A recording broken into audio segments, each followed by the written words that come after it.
COVID-19 and cancer jokes, but that really wasn't very funny and turned everybody off. So I decided to change my act up a bit. Okay.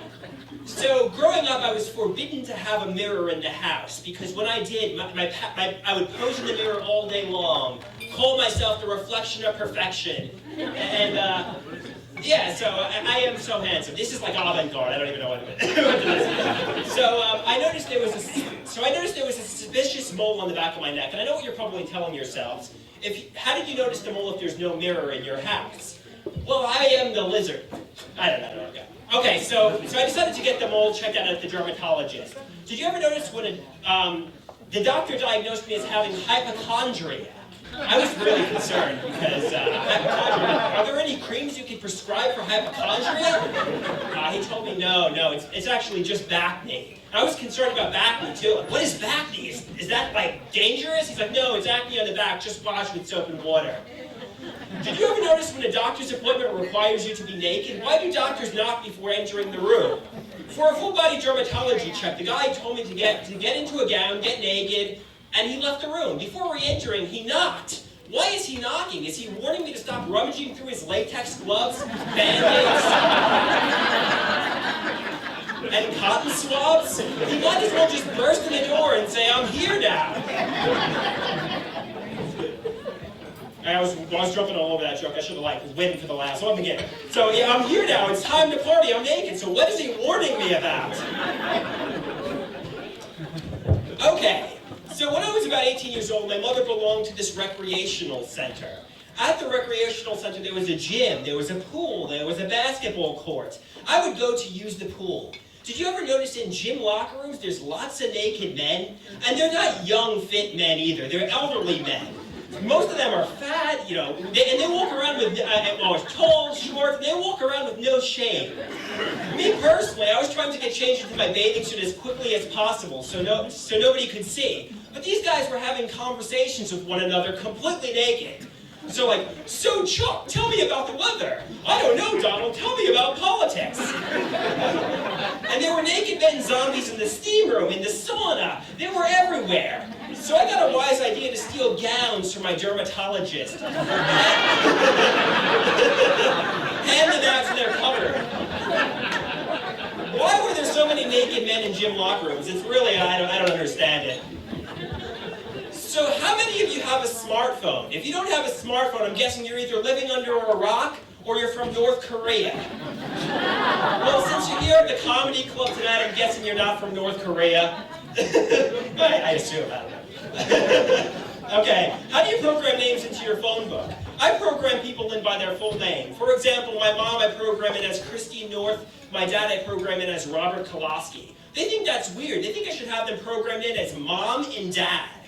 They think I'm weird, but they're juvenile with their names. My mom and dad went through a divorce, and they have a little bit of resentment with one another. They have each other programmed in as asshole and monster. Yeah, I don't know. For some reason, that joke, I didn't know if that was too upsetting, and but I left it in there, and it got a good laugh. So I'm like, okay, good, whatever.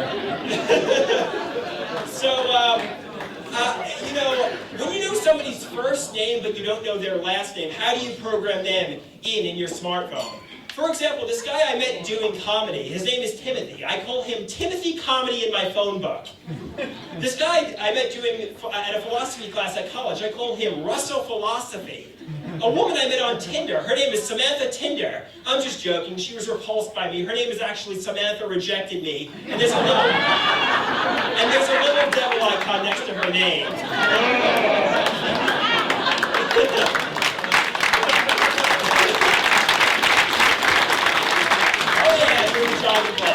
Okay, I like to imagine people have me programmed in as Andrew Rockstar or Andrew Movie Star, but when I looked at my buddy's cell phone, it was actually Andrew Crazy. I wonder how bullies have me programmed in. It's probably like Andrew Manchild. Someday I'll be Andrew Rockstar on everybody's phone. Okay, whatever. I won't go on that. Yeah, let's celebrate that. Okay, so how many of you have next-door neighbors you can't stand or you're indifferent towards? Where we used to live, I had a next-door neighbor. I wasn't exactly warm to his presence, but I didn't hate him either. The first day he moved in, I was taking a walk around the neighborhood, drinking a juice box. I threw it on the ground and continued walking. A few moments later, he comes behind me, taps me on my back. I scream like a little girl, thinking I'm getting attacked. I'm like, ah! He hands me the juice box. He tells me I would appreciate it if you didn't litter on my property. I apologize. I told him it would never happen again. Then I take the juice box and I throw it on another neighbor's lawn when he walks away. But over time, we became neighborly again. We began to repair the relationship. Everything got better. One night when I came home from college, he was screaming and shouting at the ice cream man. What type of hothead screams at the ice cream man? I'm guessing he was either rude to his children or screwed up his children's order, but it was unlike anything I've ever seen before. I mean, who screams at the ice cream man, right? Yeah, you gotta be a real hothead to do that. Okay,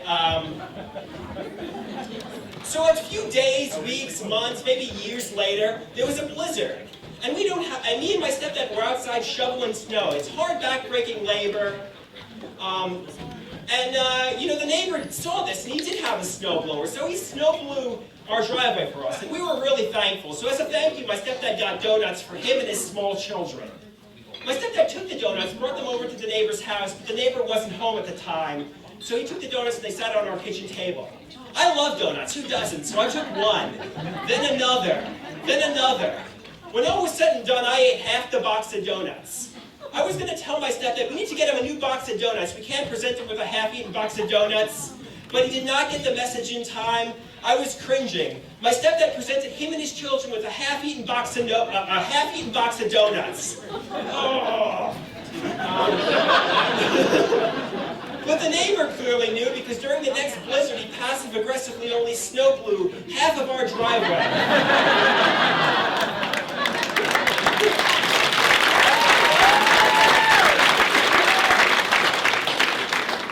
My stepdad asked me, what is his problem? Why is he being so rude? I told my stepdad he probably doesn't like chocolate donuts. I think the problem is the donuts, and you donuts have been a great audience.